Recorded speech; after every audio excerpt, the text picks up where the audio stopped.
Push the button. Welcome back to another edition of Chocobo Chasers. As always, I'm G, and I'm joined by the Chocobros, Eric and Dash. How are you guys doing tonight? Doing good. Pretty well. It's Halloween week, so for everybody who celebrates, hope you have a fantastic Halloween. Stay safe, stay spooky, and yeah, just have an awesome time. We have a very, very, very fun exercise planned for today that we actually had some help from our Discord, so definitely wanted to shout that out. If you want to chat some games, you want to hang out, be sure to go ahead and join us. We'd love to have you. Be sure to go ahead and link it here in the episode. But before we go ahead and get to that, let's start with some news that we've had this week. And as always, let's go ahead and let's start with what are you playing? I'll actually go ahead and kick us off this week because I didn't play anything new this week. It was mostly just a rehash of last week.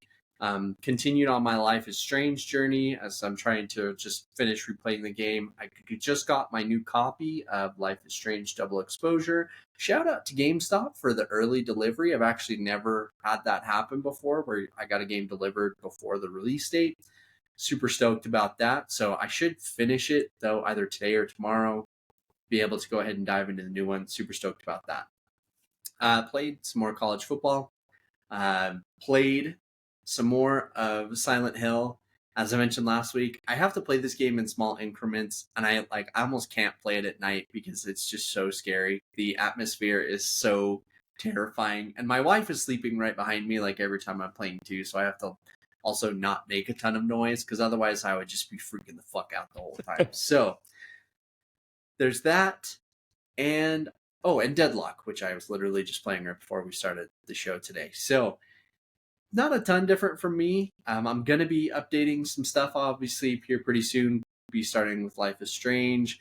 I'm actually hoping to start some of the Dragon Age games here pretty soon because the Elgard is coming out very soon. We're going to be talking about it here in just a little bit. So Dash will actually pass it on to you this time. A little bit more prototype. So just trying to work my way through the rest of the game and trying to see. I'm considering if I want to platinum it, but then I look at I'm not even sure if this game has a new game plus. If it doesn't have a new game plus, I'm not going to bother because I'm not doing all the grinding and collecting shit again just to level up my abilities. Yeah. But, just so many moments that I die because it's a hard game. Like, maybe because control wise or just, for like a lot of the boss fights, you can't just up and melee them, and there's really no dodge or block buttons either. So it's kind of hit and run tactics is all you can do against these bosses. Or if you're lucky, there's vehicle spawns during this boss fight too, so you can jump in a tank or a helicopter and pick them off from a distance if you need to.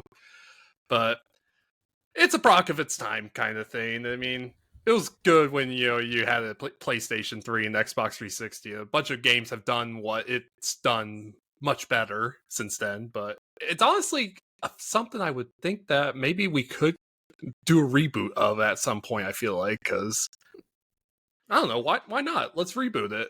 I've actually never played it before. I only played the second one, but the first one was great.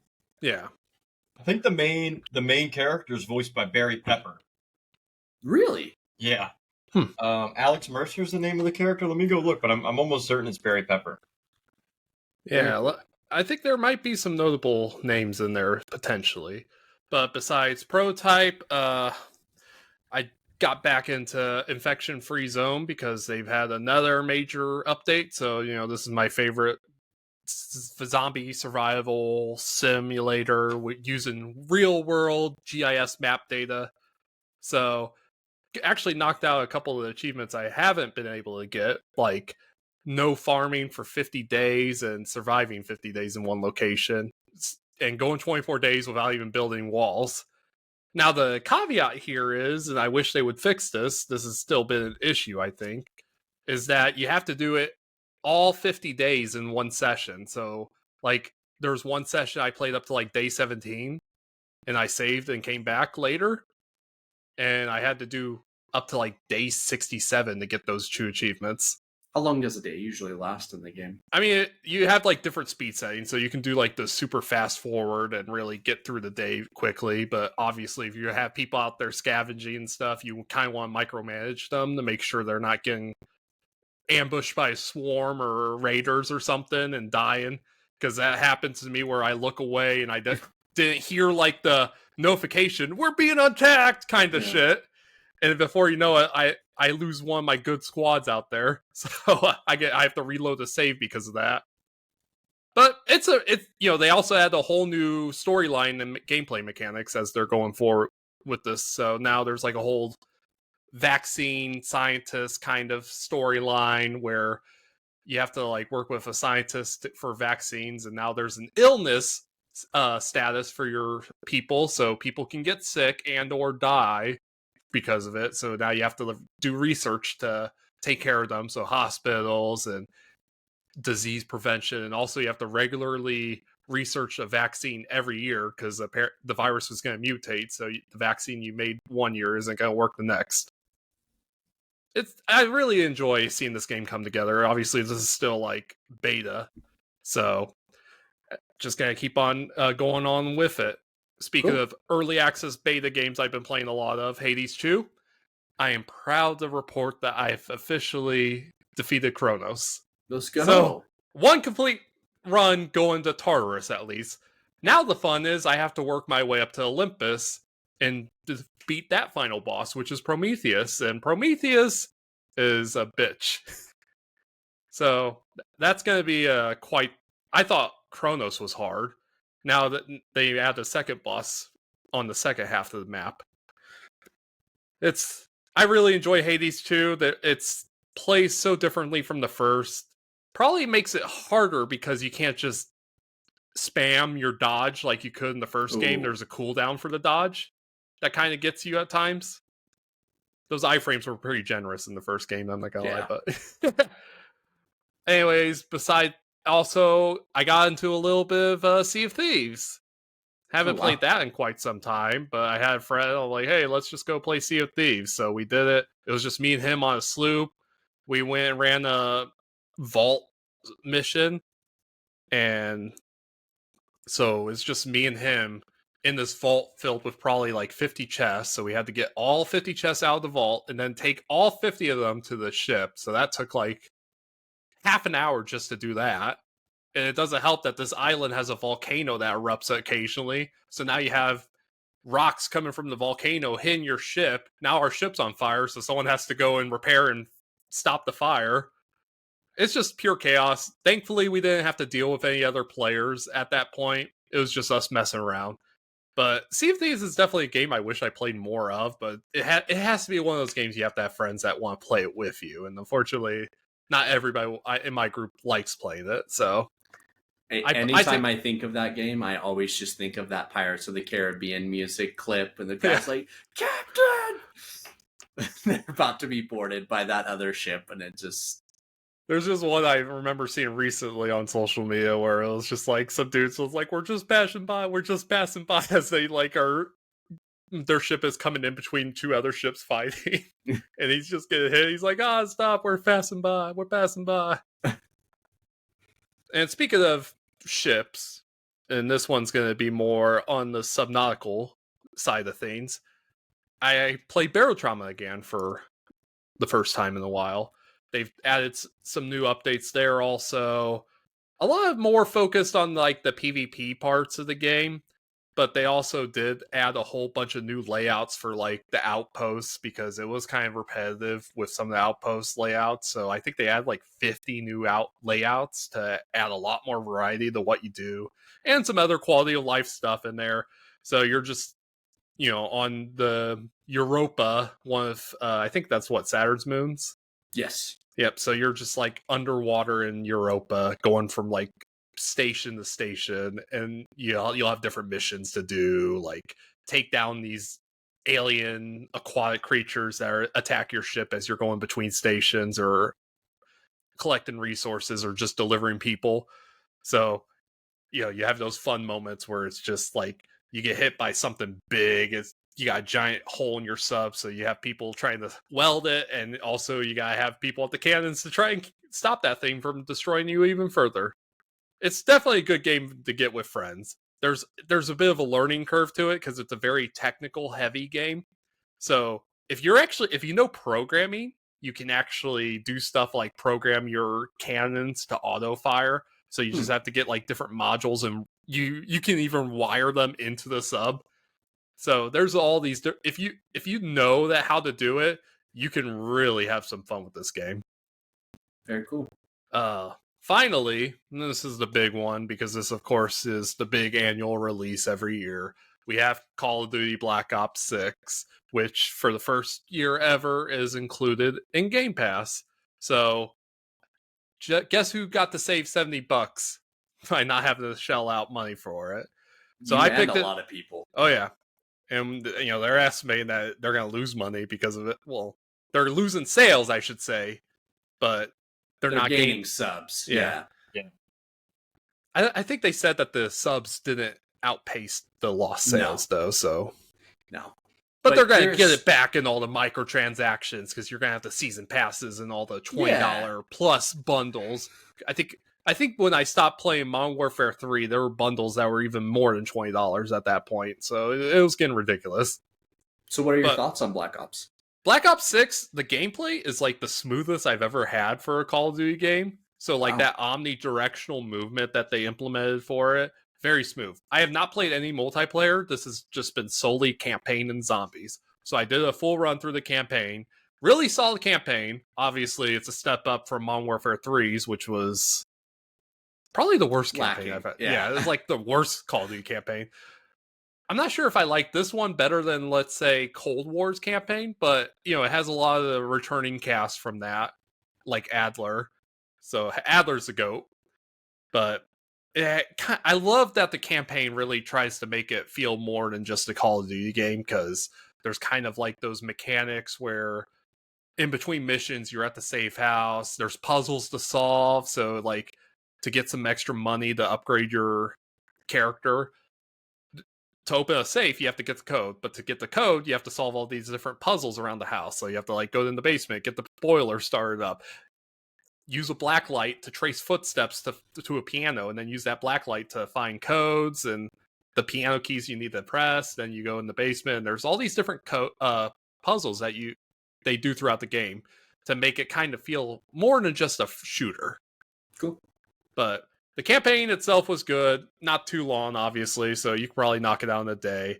There's like one mission that is pretty much open world, and unlike the Modern Warfare 3 missions, where it's just open world kind of Warzone type maps, this one was more kind of well structured. It had like all these different objectives that you could go around, do side objectives and stuff. But yeah, I mean, really, the highlight for Black Ops 6 is the zombies mode, of course. And I ran through a couple matches solo on the Liberty Falls map. Did the Easter egg main quest, whatever you want to call it, solo. So that was a bit challenging to figure stuff out. They give you a little reward if you complete the main quest before they unlock the directed mode. I guess that's kind of like the one that step by step holds your hand to how to do the main quest, because otherwise they don't tell you how to do it. You kind of just have to figure it out on your own or look online and figure out a guide. But because of the smooth movement that you get with the Black Ops 6, it's really fun and fluid just to kind of kite around the zombies and avoid them, so you can jump around cars and stuff. But oh yeah, speaking of spooky, Black Ops 6, the campaign has a horror level. Borrows a lot. It uses a lot of the zombies assets for it, but I did not expect it. It was just kind of like, your character gets, let's say, deals with some hallucinogenics, and it involves just being in this abandoned building while you're getting harassed by these hallucinations the whole time. So there's some jump scares in there and stuff, and some of the boss enemy zombies you have to fight to get past them. It came out of left field for me, but it was kind of like a nice change of pace. Absolutely. But that was my week. I'm excited to hear about multiplayer next week. I look forward to playing it, just haven't gotten to it yet. Cool. Eric, let's hear it, man. So we don't have to wait till next week, because I played Call of Duty multiplayer a good bit on Sunday. I like it. It feels good. Look, it's Call of Duty. It's the same shit every year. So if you like Call of Duty, I think this is one of the best multiplayer instances they've put out in a while. The movement, like Dash says, feels crisp. It feels good. The game looks good. I'm playing on PC. I didn't have any issues with anything. Throb Squad's back at it. New name is Throb Marley. If you want to come play with us, give me a shout. We have Throb Saget still. We have a crew. But it's just standard fucking Call of Duty. Like, you like it or you don't. Like, if you don't like the previous Call of Duties, you're probably not gonna like this one. If you like the previous ones, you'll like this one. Oh yeah, they brought back Prestige too, so so you don't lose all your camos and stuff from the guns. You only lose the guns until you unlock them again, and you still have all that other stuff, which is interesting. I was the type I didn't fucking care about prestiging. Nah, I don't. I mean, there's so much grinding in that game, but I've seen some people like posting clips on Twitter. This game's not even been out for a full week, and some of these people are like on Prestige 6 or 7. I'm like, come on! Have almost all the gold camos. Just insane. Sweaties. It's ridiculous. I don't think there's enough time in the day to get to that point, like without sleep. Go outside, nerd. Yeah, go touch grass for real. You got a whole year until the next Call of Duty game. Why rush? That's the thing. That's what drives me wild about the Call of Duty shit. Is it's just like it's like Madden and shit. It's just every year now. Yeah. Honestly, they would probably benefit from a 2-year cycle. I think Assassin's Creed kind of started doing that at that point because they were starting to do like a yearly cycle. It's why I didn't play 3 because I had gotten 2, I had spent money on 2, and then they're like, "Oh yeah, we have 3 coming out within like a year." I was like, "Fuck this, I'm not playing." Yeah. I actually have something a little bit off the wall that I did this weekend. Went to Houston to see my brother, and we went to a place called Zero Latency. If you're not familiar with it, it is a VR place. You play video games in VR. They have a big room. You walk freely in it, and you have a certain few games to choose from. They have zombie games. They have a Far Cry game. They have a couple other ones one was called Outbreak. That was the zombie game. Singularity was another one. But a game that just released is a Space Marine virtual reality game. It's one mission. It's about a half hour. You get half-hour intervals. I didn't pay, so I think it's $50 a person. Yep, 50 per person. So 50 per person for a half. That's when I looked. When I looked for the Orlando one, I was like, "Ooh, yeah, hell yeah!" So it is a franchise. So your city might have one. From what I understand, the guy told me that there's one in Dallas or 2 in Dallas, and then 2 in Houston. I don't know if there's any other ones in Texas. I'm not from Texas, so I don't fucking care where they're at. I'll tell you, this is my first experience with VR. So I'm blind in one eye. I've always been worried that like if I play VR, I'm only getting half the experience because you learn something new every day. In the words of Django, I can't see fucking shit out of this thing. And so I didn't have any of that problem. Like it's set up perfectly. I was able to see everything. And I'm going to tell you, it's one of the most fun gaming experiences I think I have ever had. Running around, shooting Tyranids, jumping up and down like a freak. I have some of the clips, and they didn't have like the good parts, but I know that I look like a jackass running around. It's a full-on VR fucking mask. It covers the whole face. Somehow miraculously covers my nose, and then also they give you the gun, so you're just running around looking all tactical. It looked like Boogaloo season out there. We were out there, man, and I loved every minute of it. It was a great time. I finished first on my team. I had the most kills, 276. Let's go. I had the most boss kills. I had the second most headshots, and I had the most points by like 7,000. My brother came in third. And for a guy who doesn't get the game much, that's pretty good because the other 2 guys look like dorks. Just true randos. No, I'm kidding. They were cool. It was we worked well together. We clapped that boss up in record time. I think we were top 20%. And I guess like time to finish and then and scores and everything like that. But it's honestly got me considering buying a VR headset to play because that's how much fun I had. Like I think I'm going to get into VR now. Now that I know that I'm not getting. I was never going to buy it because I was going to get half the experience being half blind. So it's like, what the fuck am I? They don't make a monocle for VR, so I was like, there's no point in me fucking buying this. I think some headsets are designed to account for that, where it could be played with one eye still. Okay, indubitably. Like a Sherlock Holmes walking around with a monocle. Just little pocket watch and a monocle for VR. That'll be a pocket Apple Watch. That's the future, boys. And then I played some Crusader Kings 3. That was just nothing eventful in that. I played another Robert's Rebellion just for shits and gigs. Let's And go. I did that for like an hour last night while I was watching Monday Night Football. And I watched my 2 parlays. G can tell you, he saw my parlays. He was this close. I was this close to a $700 win. I was a catch in 5 yards by Pat Fryermuth from a fucking $700 hit. And then I was two touchdowns called back by Pickens and Neighbors from having another $700. I missed a $1,400 night by inches. I think I had a guy that had $5,000 missed because they only needed a Darius Slayton touchdown. And Slayton got fed last night too, so that's unfortunate. Yeah. But that's all I really played the past. Man, that sounds like an amazing experience, though. A good chunk of the week in Houston, but yeah, highly recommend if you have a local zero latency, go over there. They're franchisees, so typically the people who own it are local to you, so support them. And it's just a great place to go and hang out. And you can even do rentals and stuff. You can bring big groups. You can have a conference there if you have out of town work things going on, and then have like a team building thing and play. They did not pay me for this ad, by the way. Wish they would have. I'm gonna tag them and see if I can get some sponsorships. But... Hey, let's go. Chocobo Chasers presented by Zero Latency. Apparently Concord paid us too, but yeah. Well, apparently that check is gonna bounce here. As we'll, you know what? Let's just dive right in. So, I promise to our listeners, this is probably the last time we will ever talk about Concord. And to that guy, I didn't even fucking play it. I'm happy we're going to be done talking about it. And to that guy who said that they paid us, fuck you again.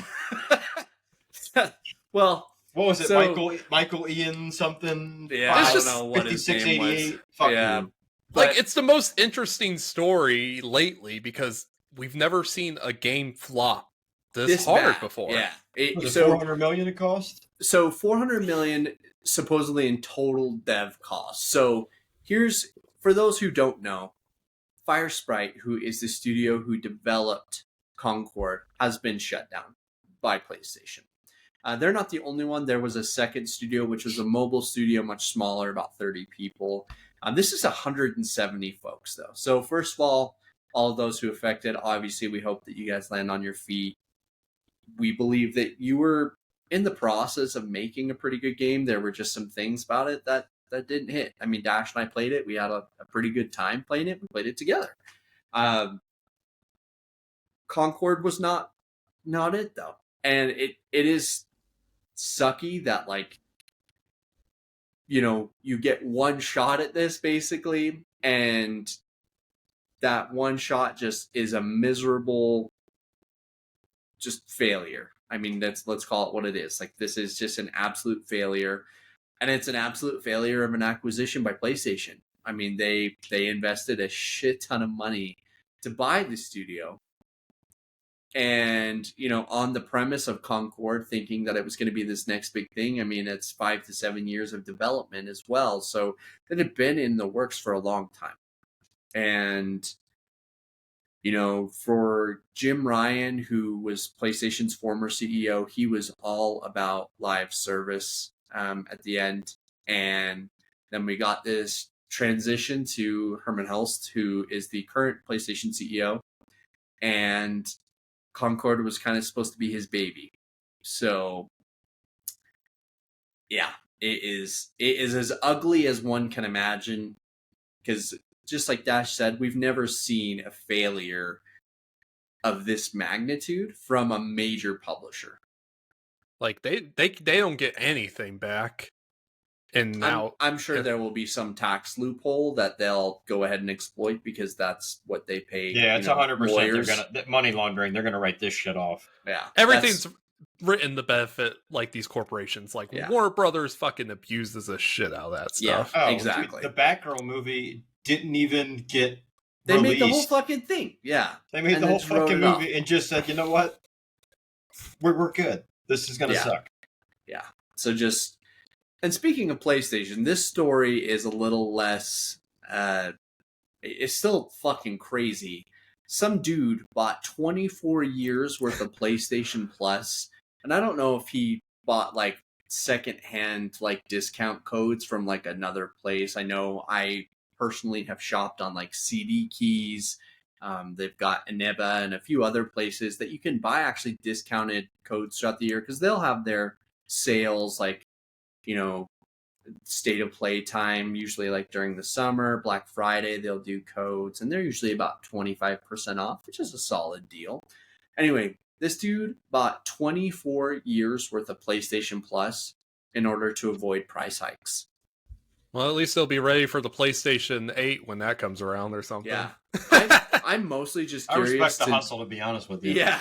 Like I'm all about frugality. You want to save money, I respect the hell out of it. I'm not sure if it's too late to do that with Game Pass also, because I know Microsoft, if they haven't changed it already, they're gonna change it to where they're capping how much you can bank Game Pass. I think they did. Yep. And they did when they were announcing the changes to their Game Pass tiers a little earlier this year. And I think it was like 5 to 6 years. Everybody previously still had it grandfathered in, like if you had already purchased. They honored the anybody who stacked it before, because I know my friend's dad who works for Microsoft told us that. He's like, I can get you a discount code on that, and you can stack up as much as you want before the price hike.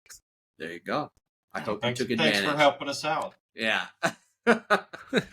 So, fucking guy. Let's talk about 2 new games that are coming out. One that is coming out very soon this week. Another that is coming out in December, I believe. So, first, let's talk Dragon Age. I, admittedly, have never finished a Dragon Age game. So, I'm going to go through and I'm going to play all 3 games.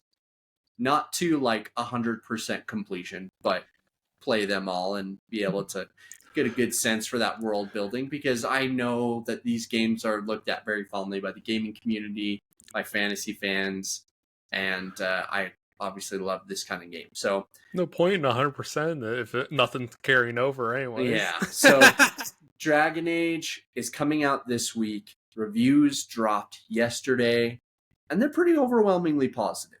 There are definitely some of those who are, I would say, more neutral, and then there's definitely a hint of those who are negative. Our guy Jerst in our chat brought up a review from Skill Up. His name's Stu. He'll always be Jerst to me. I don't care. Jerst. Oh, Lord, I'm about to Jerst. Yeah. So Stu brought up a review from Skill Up, and I really appreciate when reviewers can say, you know what, I don't love this game, but I can absolutely see that there are going to be people who love this game. It's just not for me.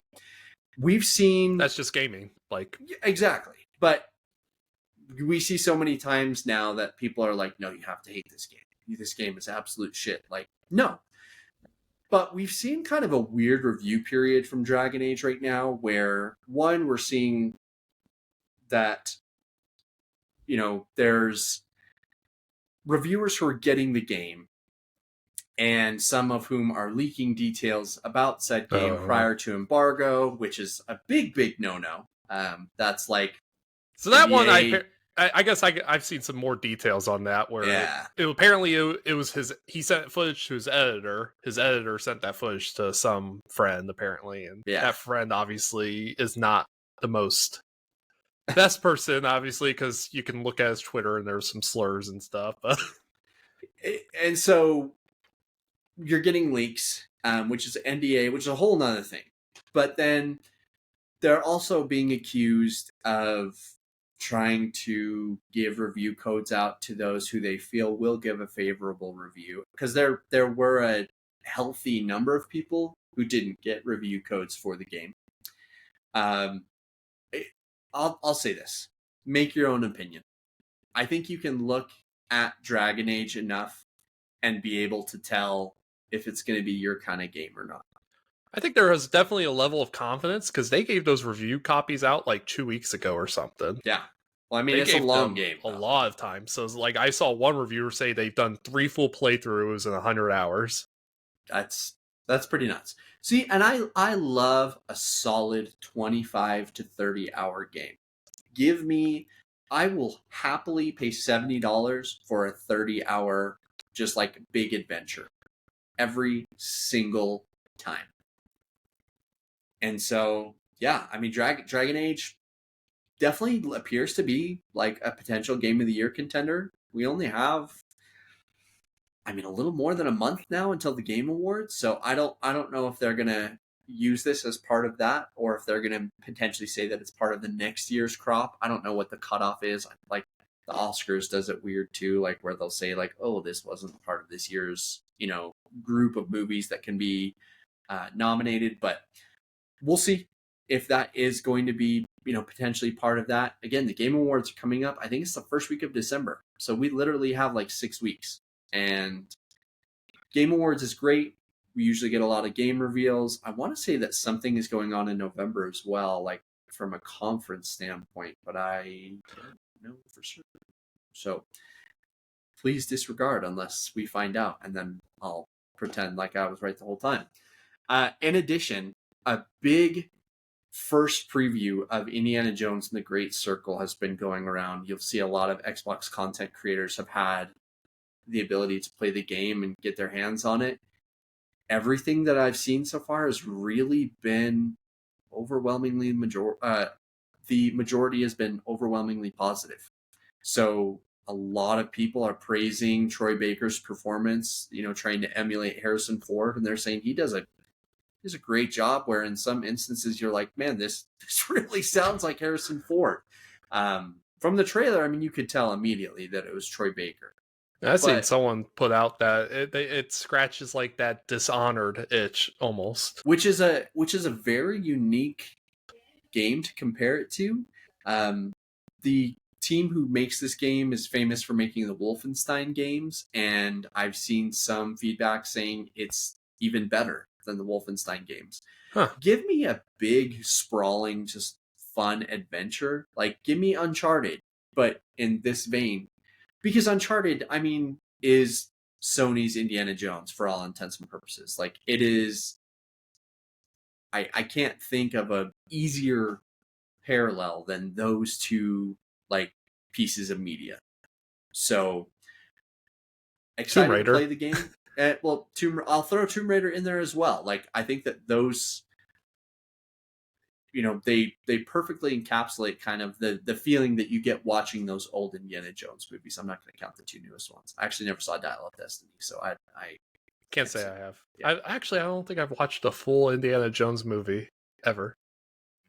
Dash, you have homework before we meet next week. It's all on Disney Plus, so I guess I have no excuse at this point. But Last Crusade is like one of my Last Crusade is one of my favorite movies of all time. Sean Connery is the GOAT. I will not. Sean Connery. I will not hear anything different, except for my man turned down Gandalf to play Alan Quartermain in The League of Extraordinary Gentlemen, which I don't hate. But that's not a bad movie, I don't think. It wasn't that he turned it down; it's that he just kind of blatantly told Peter Jackson that he couldn't afford him. So.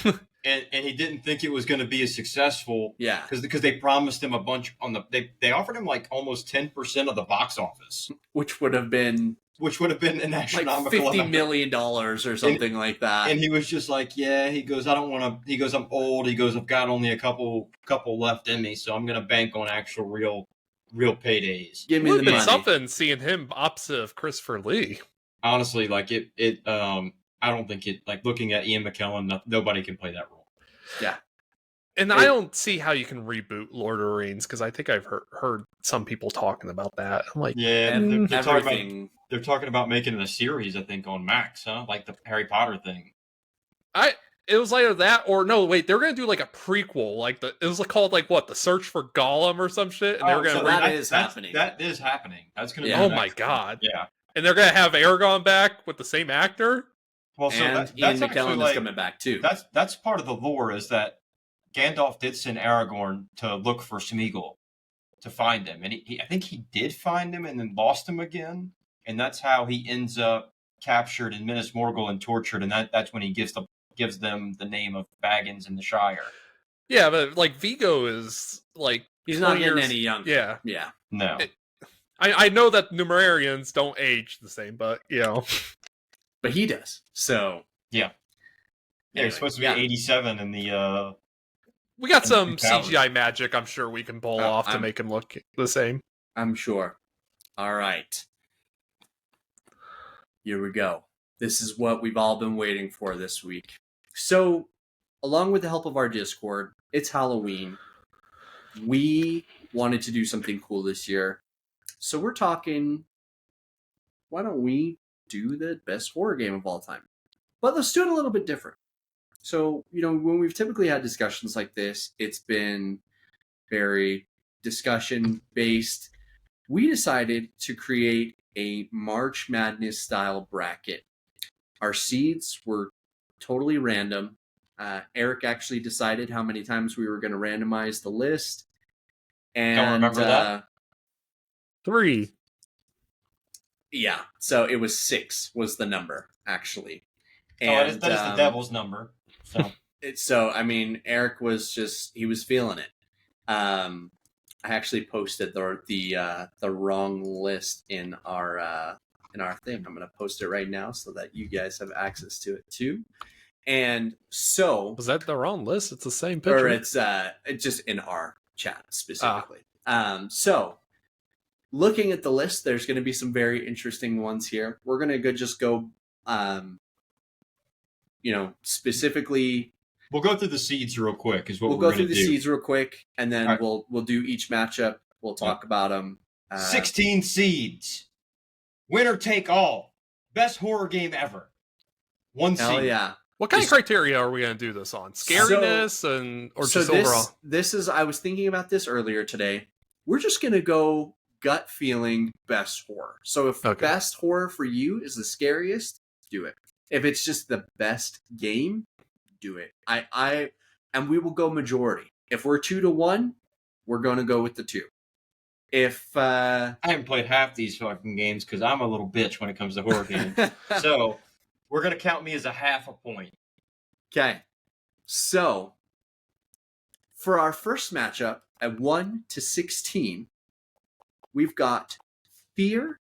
Should we give everybody the seeds first? Let's give everybody the seeds. Yeah, that's a better one, actually. So okay. 1. Again, these are not representative of the first person how shooter. we rank the games. This was just randomized. So, yeah.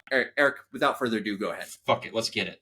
1. Okay. Fear, first person shooter, Xbox 360 era. 2. Dino Crisis. G comes his pants every time he hears it. 3. Parasite Eve. Never heard of it. 4. Left 4 Dead 2. God. One of the best ever.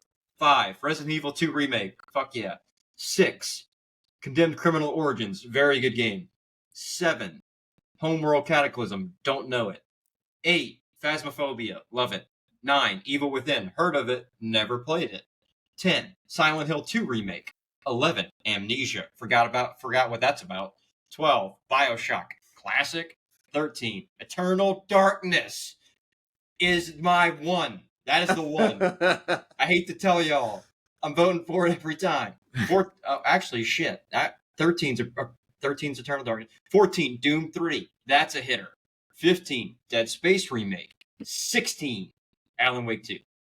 So we got some fucking heavy hitters in this list. Bangers. And we got some games I think that we're all like pretty huge fans of. We're all champions of. My poor Dino Crisis got literally the worst fucking matchup in the whole thing. But we'll get to that. It's the last matchup with the first round. This is Kentucky getting upset by Gonzaga. Yeah. So Me Gonzaga. That's why I said that. So let's start. Number 1, Fear going against Alan Wake 2. I have played both of these games. Fear was a pretty solid third-person horror shooter. First person. Kind of or first person, apologies. Not really a genre we would get too much anymore. Honestly, like this is kind of a forgotten game. Eric mentioned Xbox 360, PS3 era of games. Alan Wake 2, much more like kind of survival horror, third person over the shoulder, and obviously much more recency bias. My gut is saying Alan Wake 2.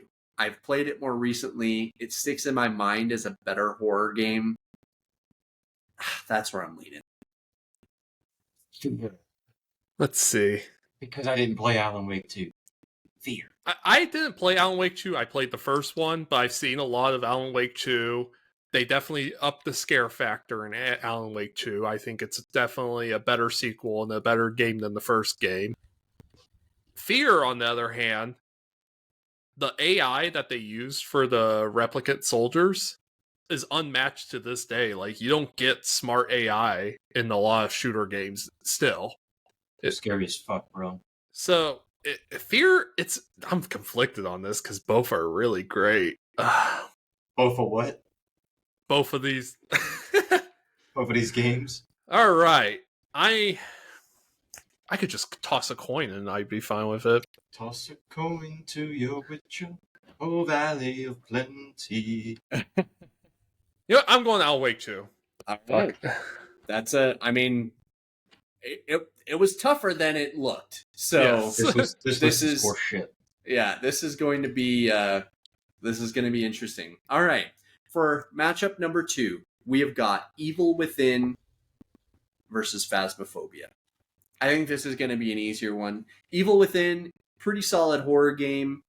It's actually made by the creators of, I believe, Resident Evil. Same director, I believe. Yeah. So Published by Bethesda, though, if I'm not mistaken. is it really? Yeah, I think so.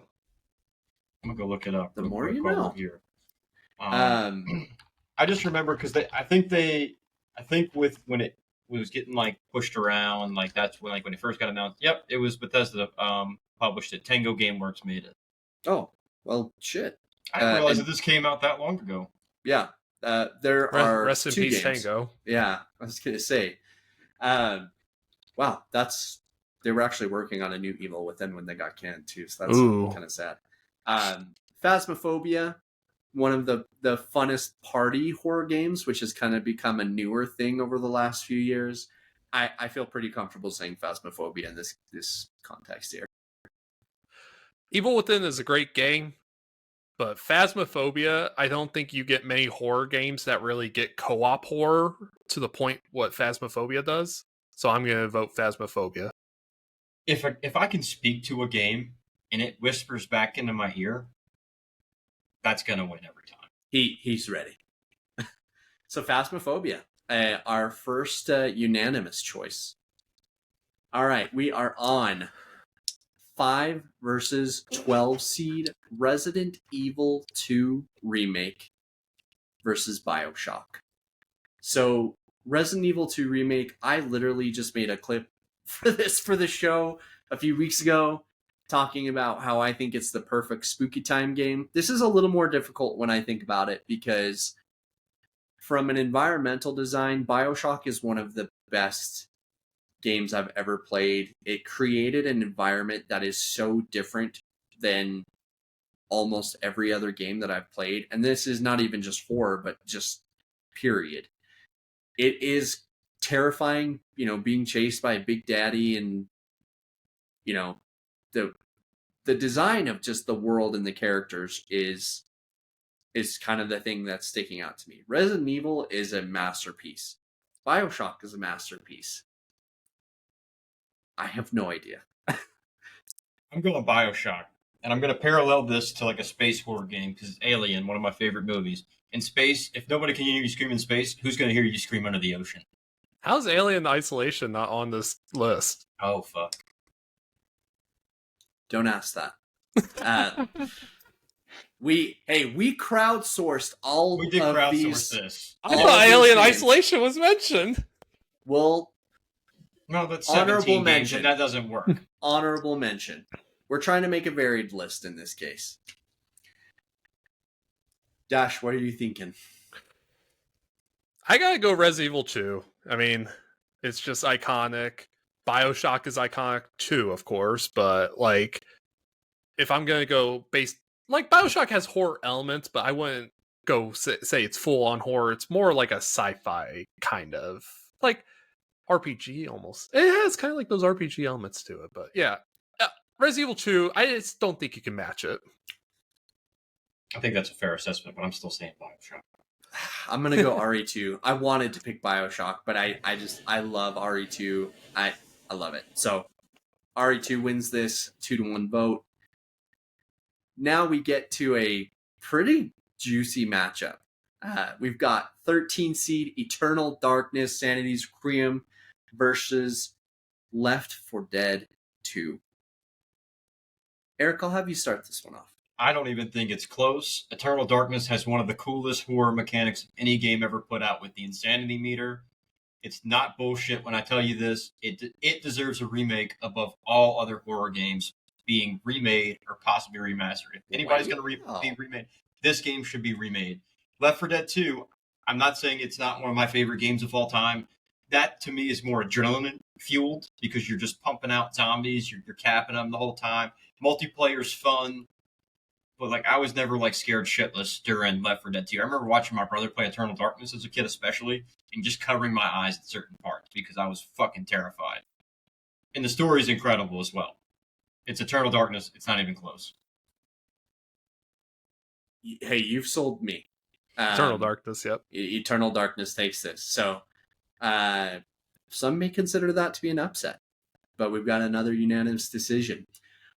Parasite Eve as the number 3 seed. Eric mentioned he was not familiar with this one versus Doom 3, which is a game you are very familiar. I'll abstain with this one and then coin flip it because for me this is very biased because I haven't played or really know anything about Parasite Eve, and I beat Doom 3. I can explain Parasite Eve a bit, probably. Fire it off. Think of it as like a RPG Resident Evil. Okay. So it's made by Square. Okay. But, you got like the whole same horror, like survival horror mechanics where, ammo might be limited, but you also have like RPG mechanics where you can like learn spells and stuff like that. When you get into combat, you have an action gauge that fills up that once it's filled up, you can like shoot your gun or cast a spell or something like that. But it's a classic one. Honestly, one that does deserve to come back at some point too. Absolutely. Oh, there's a reason I never played this. This is it's older. PlayStation 1. It's older, so I didn't have a PS1, and I also would have shit my pants playing this as a kid. Yeah, you're talking human combustion and I gotta go Doom 3 though. I'm going Doom 3 just because. So Doom, I think, is a really underrated horror series.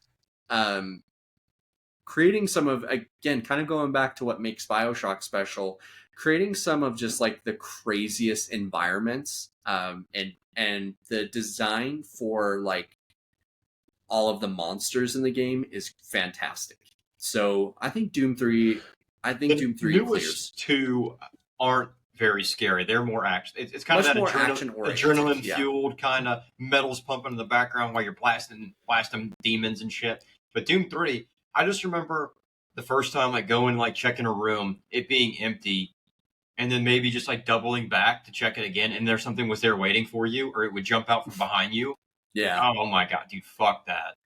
Doom 3 was only one in the series that actually embraced the horror elements. Well, maybe Doom 64, because some of those monster sprites in 64 were kind of frightening. Mm-hmm. But Doom 1 and 2, it wasn't scary, I would say. Although it did scare me as a kid. So, for our next matchup. I think this is probably the weakest matchup of the entire bracket. We've got Amnesia versus Condemned: Criminal Origins. So Condemned was a game that was actually really popular in our chat to make sure that we included here. It's 2005 horror game, Xbox 360 era. I want to say that I played this, but I'm honestly not 100% sure. I played it. I loved it. So I have played Amnesia, and I think the Amnesia games are scary, but I don't know. They don't. I'm sorry, I thought you were talking about Amnesia. I have played Condemned. I have not played Amnesia. I like the Amnesia games, but I don't love them. So I could easily be dissuaded on this one. I'm just going to go ahead and say Condemned because that's what I've played. Josh, you're the deciding vote here. Amnesia is one of those horror. I mean, Amnesia's scary. It's one of it uses its environment, and there's a lot of environmental puzzles to like really rack your brain over. It doesn't hold your hand on that. Yeah. If you die, you don't really start over. It's just kind of like you they spawn you somewhere else, basically. But anything you've already accomplished up to that point is still there. Condemned Criminal Origins, you're a detective going in all these decrepit buildings with crackheads and psychos inside of them. They'll like there's one where like you're like in an abandoned shopping center and it'll have like mannequins and like you turn around and all the mannequins are like closed in on you. It's really creepy. It also has a kind of really fun combat. So Amnesia is one of those run and hide games. Condemned, you fight. You can pick up like wood planks or your fists and just fight it out with these guys. I personally am very fond of the Condemned series. I really wish there was a third game after playing the second game. The bear sequence in the second game especially is horrifying. But I'm gonna go Condemned. Yeah, I'm good with it. For what I think are going to be two incredibly lopsided final brackets of our first round, we have Homeworld Cataclysm versus Silent Hill 2 Remake. It's not even close. Giving some love to Homeworld, which may be the oldest game I think on our list as of right now. Silent Hill 2 Remake, I mean, I could see it potentially winning the whole thing. Like it is that good from a vibe standpoint, environment, soundtrack, just feeling of hopelessness. Silent Hill 2 clears easy for me. I would feel like I'd be remiss if I didn't at least give Homeworld Cataclysm a shout out for being on the list in the first place. Props to Ark for giving us something very unconventional that I don't think many people would even think about. Yeah. But it's a really underutilized genre, I would say, with the whole RTS horror aspect. Yeah. So Homeworld itself is not horror, right? It's a space sim where you have your spaceships, you go out collecting resources on asteroids and stuff like that. It's just big open spaces in space as you're moving your ships around. I don't think it recently did get remastered. I don't think the Cataclysm expansion was included in that, though. So unfortunately, there's no real ways to play this in the modern age still. But Homeworld Cataclysm, so it's cosmic space horror, let's say, kind of think maybe Dead Space almost, where you have this virus that assimilates organic and inorganic matter. So it's taken over all these spaceships. As it's taken over the ships, you just hear people screaming and stuff like that. And it takes on a mind of its own as it's just basically spreading across the galaxy, and it's trying to assimilate everything into it. So, I can't think of many RTS horror games that really out there besides maybe like We Are Billions, where it's just like zombie defense. Yeah. Or Stellaris, where you have the space horror elements of like some of the like Zerg kind of enemies, maybe. But yeah, I'm gonna, let's give Homeworld Cataclysm its props, but unfortunately it's going against Silent Hill 2 Remake, so that's my vote. It's going against 2008 Patriots right now. So, and then for the final matchup of our first round, we have Dead Space Remake versus Dino Crisis. You know what? I have talked about Dino Crisis a lot on this show. I love this game. It deserves a remake. I do think it's eventually going to get it. I think that it was underappreciated in its time. I think that the idea that we don't have any true like dinosaur horror games is travesty, because I think it's such a easily made concept. But I gotta be real, and Dead Space Remake is better in every single way than its predecessor, and its predecessor was scary already. And it's just a fantastic game. It's a fantastic horror game. Dead Space Remake is, again, another one I could totally see just winning the whole thing.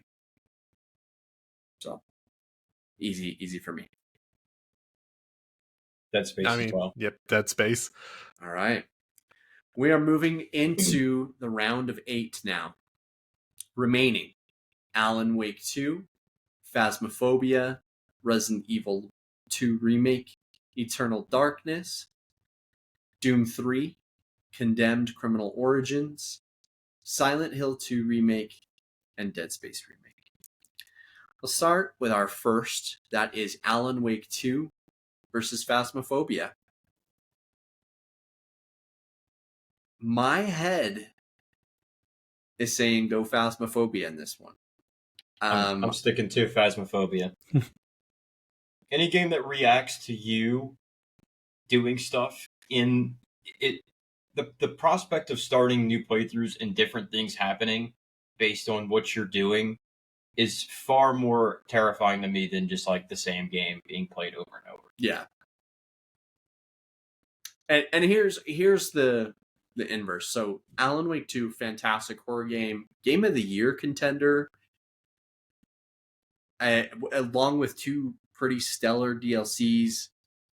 I don't have really any bad things. There's a certain level that just bugged the shit out of me, and I talked about it when it came out, but honestly, I might just be a dummy, and I probably just need to replay it, and I might have a better experience of it now.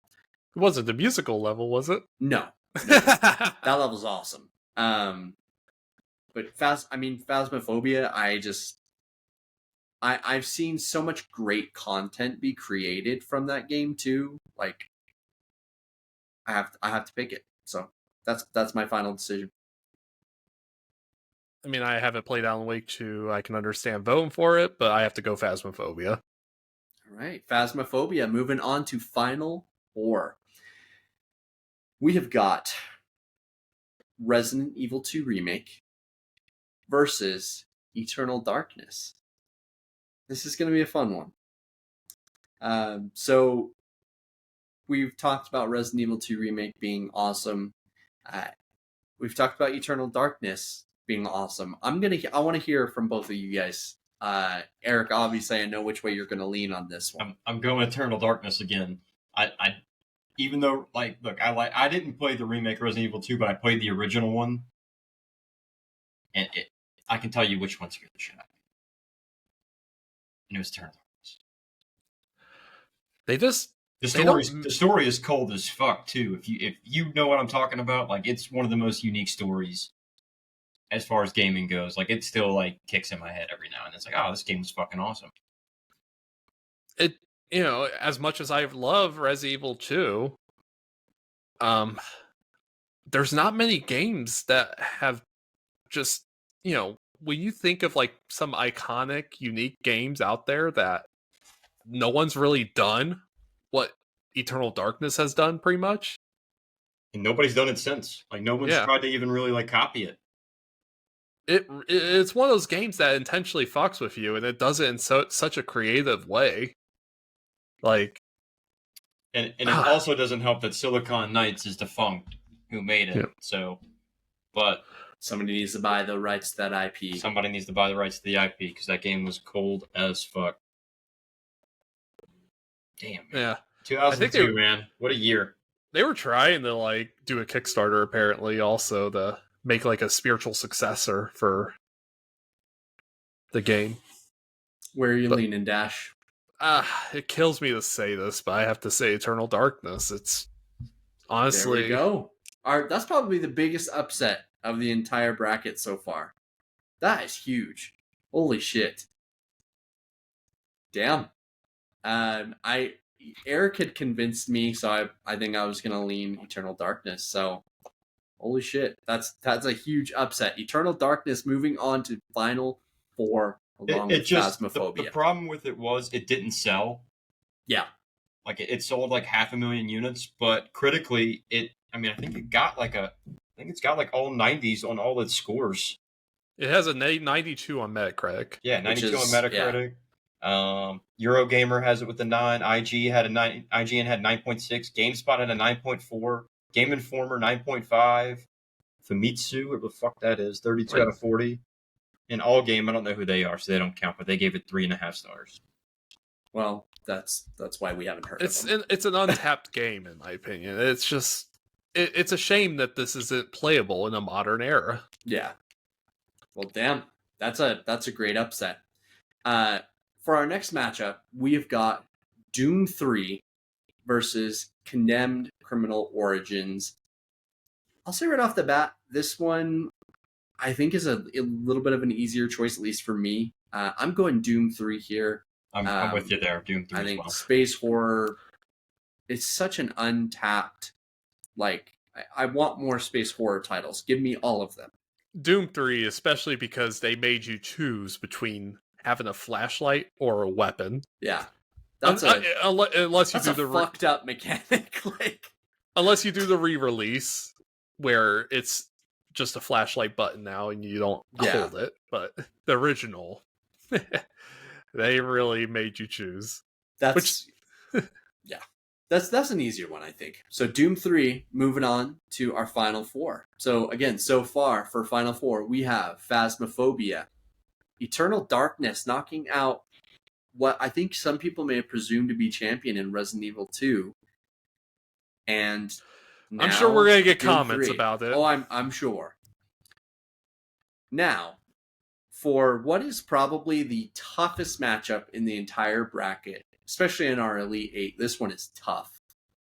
We've got Silent Hill 2 Remake and Dead Space Remake. So, two remakes of two stellar horror games, both really doing an amazing job of capturing the feel of the original while giving it obviously a modern look. Eric, I know you haven't played Silent Hill. Unique stories too. Yeah, absolutely. Unique settings, unique stories, and that's what always that's what helps them stand apart. As I said, having never played them, seeing gameplay and clips, I noped the fuck out of Dead Space immediately. Like I knew immediately watching Dead Space clips that I was like, this is not for me. Silent Hill 2, I just was like, it just never interested me to play as much. Whereas Dead Space was something that piqued my interest, but then I was like, yep, fuck that. So I'm going Dead Space, bro. Okay. I respect it. Dead Space feels like a video game adaptation of the fantastic Event Horizon almost. Which is, again, if you haven't watched it, it's awesome. Sam Neill is great. I have loved Silent Hill 2 Remake. And I had the same issue with Dead Space when it first came out, where I was like, I can only play this in like bits at a time because I just get so much anxiety. And Dead Space is different because, like, I feel like you're almost always cramped. You're almost always in this tight little corridor, and everything's dark, and you'll hear the monsters coming for you. It's absolutely terrifying. Silent Hill just has this ambiance that is like, it's Silent Hill. Like, everyone knows kind of what that means. Oh, this is freaking... I'm going to go Silent Hill, and I'm going to let Dash be our deciding vote. But it's tough. And thankfully, in the last month, I've actually played through both of these games, so I have pretty fresh experiences to go off of. Now, both games have the most essential elements of horror, which is like the atmosphere, the sound design, and both do it in such great ways. Where they differ is obviously the kind of setting. So, do you want something more psychological, or do you want the cosmic horror? And also where you're, modern age versus space. So there's different mechanics, different ways the puzzles are solved.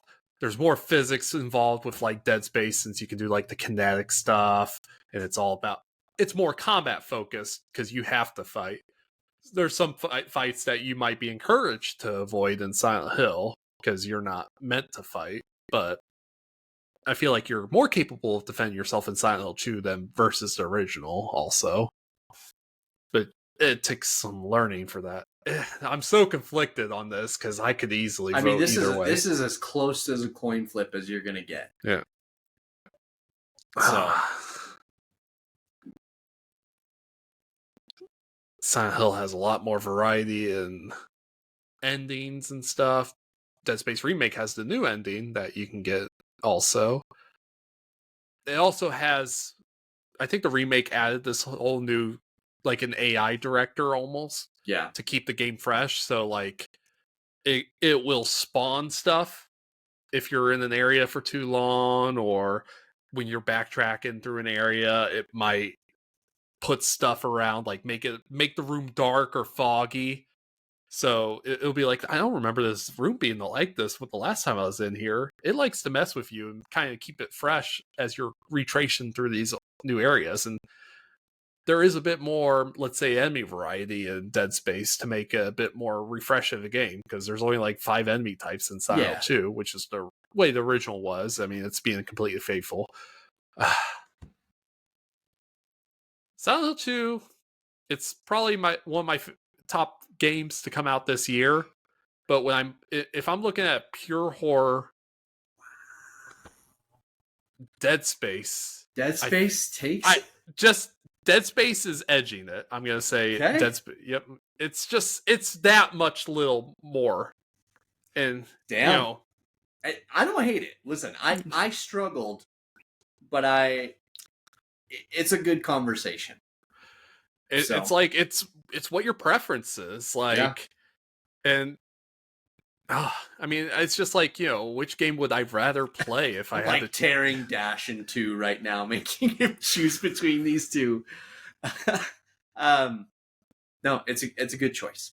There wasn't a wrong choice in this instance, really. So, all right. Well, Dead Space is moving on to our final four. So again, our final four is Phasmophobia, Eternal Darkness, Doom 3, and Dead Space.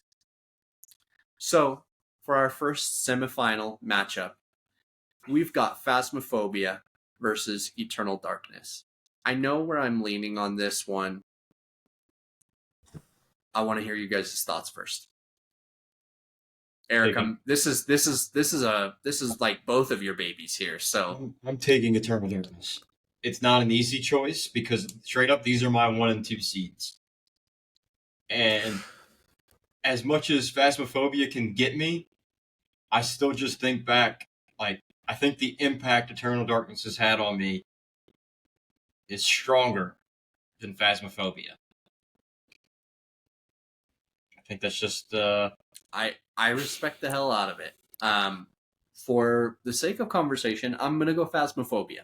I don't have as much experience with Eternal Darkness, so that certainly probably plays into this. But Phasmophobia is a game that I just think, one, it's brought people together in a horoscope that really other games will try to emulate for a very long time. But I think that its impact is so large. So I'll go Phasmophobia, and Dash comes in with a deciding vote. Which, Phasmophobia has had its attempts at knocking off like Demonologist, which plays exactly like Phasmophobia, but I think it's like the scripted events are always the same. So like Demonologist was a game that we played and we were just like, we returned it. We also tried another one called Project Unknown that was a little bit more cartoony, as like kind of comparable in looks to Phasma, but just wasn't good. Needs to cook a little bit more. It's in early access.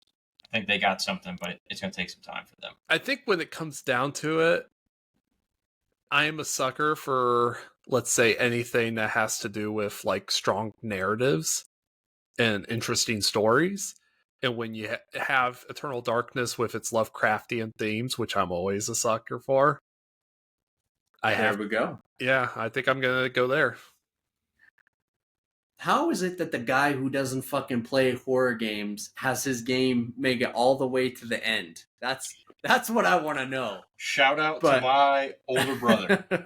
took me to Zero Latency over the weekend, and I watched him play through Eternal Darkness. Traumatize you as a child. Fucking bodied me when I was in like 5th grade. Watched him just fucking, dude, terrifying. No, that's awesome, honestly. For our second semifinal and finding out who's going to face against Eternal Darkness, we have Doom 3 versus Dead Space Remake. I'm gonna go Doom 3 in this case. Really? I'm sorry, I meant Dead Space. Yes. I was like, We should have I just was let him thinking roll of with it. Yeah, I was thinking of the game that I was not going to choose. Dead Space takes this. I think Dead Space Remake is one of the most frightening fucking games I've just ever played. And it just fucking freaks me out every time I play it. And and it's a great game too. Like, from a narrative standpoint, it is really strong.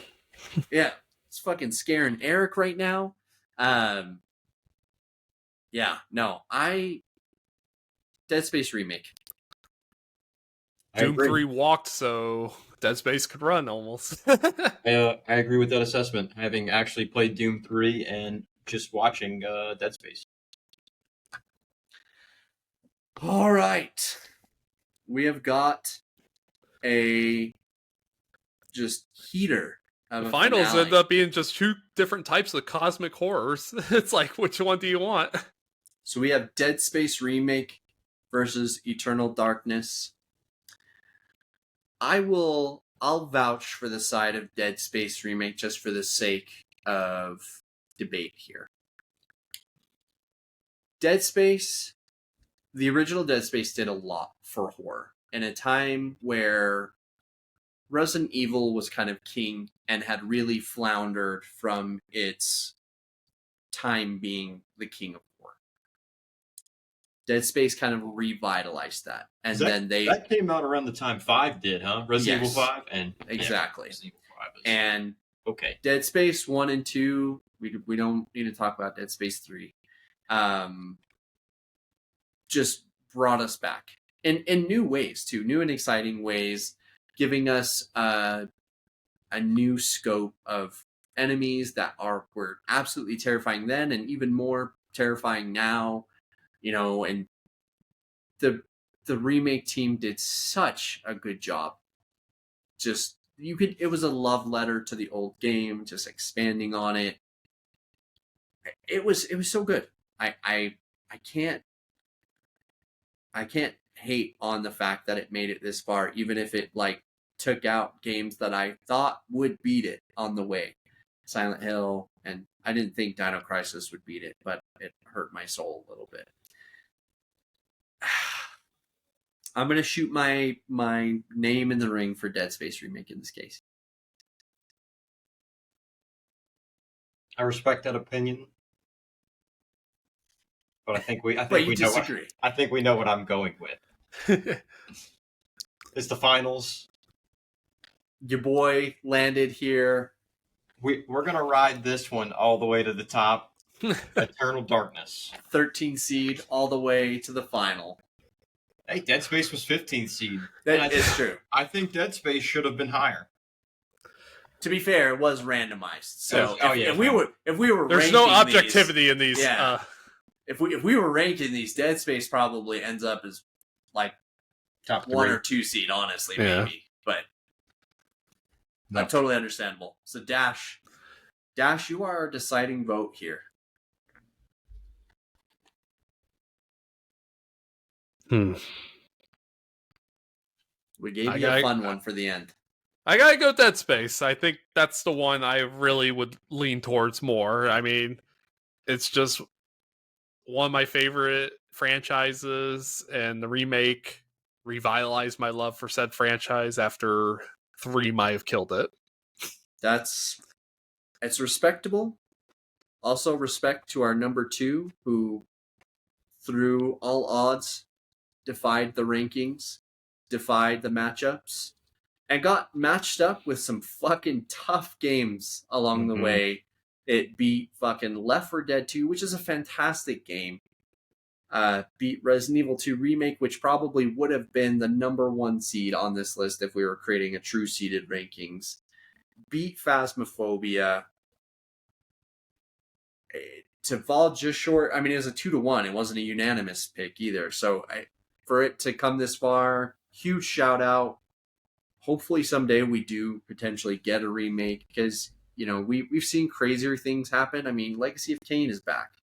And I never thought that we'd see that. So if we're having this happen, and congrats to our winner, EA's Dead Space Remake. absolutely well deserved.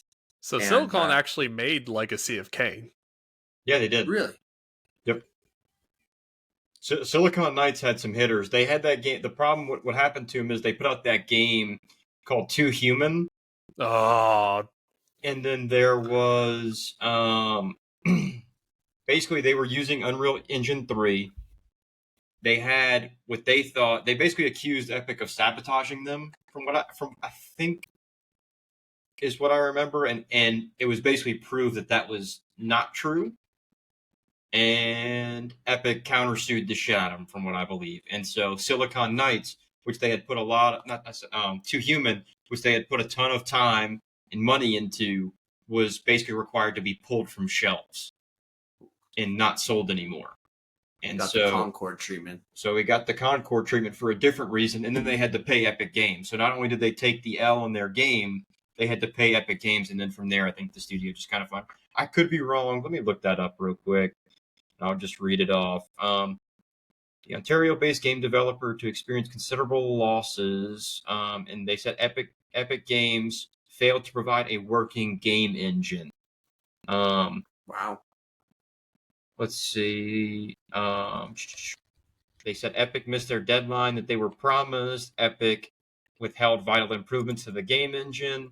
And then Epic just basically said that they were aware of all that stuff when they signed, that certain features of Unreal 3 were still in development, and that components would continue to be development added as Epic completed work on Gears of War. And then it's just basically they had signed their paperwork. They knew what they were getting into going in. And then I guess had a bit of buyer's remorse, maybe. Damn. the more you know. Rip. Yeah. Pour one out for the homies today. I tell you what, I played I remember playing the demo. It was fun, but it had controls that I didn't like, where you use the right thumbstick to attack with melee weapons.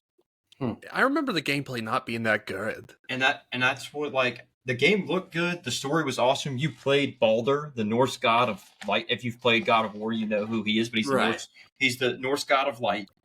And it's like a future space, Techno Asgard, yeah. Techno Asgard. And he is tasked. He goes and destroys all these crazy machines that are taking over everything. And he's got to protect, I guess, people that are working on, like, looks like oil rigs almost, Dash, if you remember, like, the trailer. Like, he walks in and, like, just like this beat up bar, and he just goes and fucks up some machines. And it was great concept of a game. It suffered from some development issues and then some weird gameplay mechanics. And then they lost their lawsuit with Epic. And then that was it, pretty much. Well, quite the tangent we just went on because of but I mean, I feel like, this kind of shows, like, the testament for Eternal Darkness. It might not have won, but the fact that it made it this far really shows that this is an IP, or a game, I should say, that I'm not sure who owns the rights to at this point, but it should be brought back, because anybody who has played it will always talk about it that fondly, and you can look at the review scores to see that, yes, this was a great game at that time.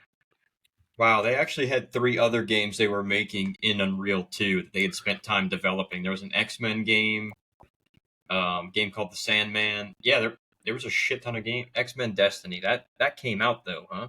Yeah, that one was released. So, but they had to destroy those copies as well. Damn. And I'm sure there's going to be some disagreements on some of the choices that we voted here. I am 100% sure of that. That's the beautiful thing about it. We can talk about it, and you can disagree with us. Start your own podcast if you want to. And we don't have to read what you're saying. It's fantastic. Maybe we missed some good options like Alien Isolation, like I mentioned, but because that'd probably be a whole different story if that was included in this list. I don't think it beats any of our final 4, though, to be honest. I really don't. I think that it was a really strong... Because the alien AI there, like Fear, is just kind of unmatched. It's like so sophisticated, so well made. Another one I feel like should get an honorable mention if it's a series people have heard of, the Forbidden Siren games. I don't know that I have. I think they just added their first game on, like, the PlayStation Classics for the subscription now.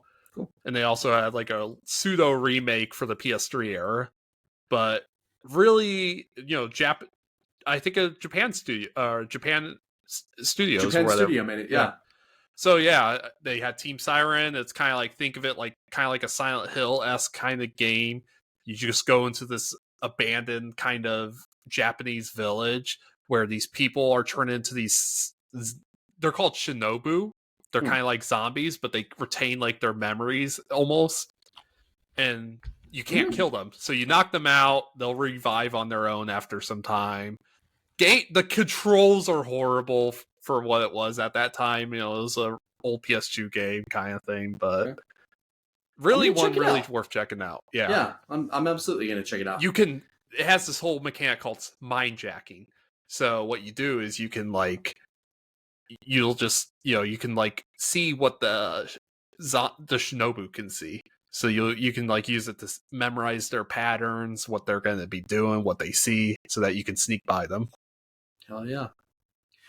Well, again, as we mentioned at the top of the episode, this week is Halloween. We hope whether you're taking your trick-or-treaters out, hanging out with your kids, going to a party, doing whatever, have a very fun and safe Halloween.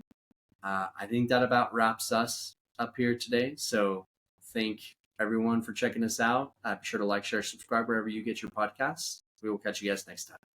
Have a good one.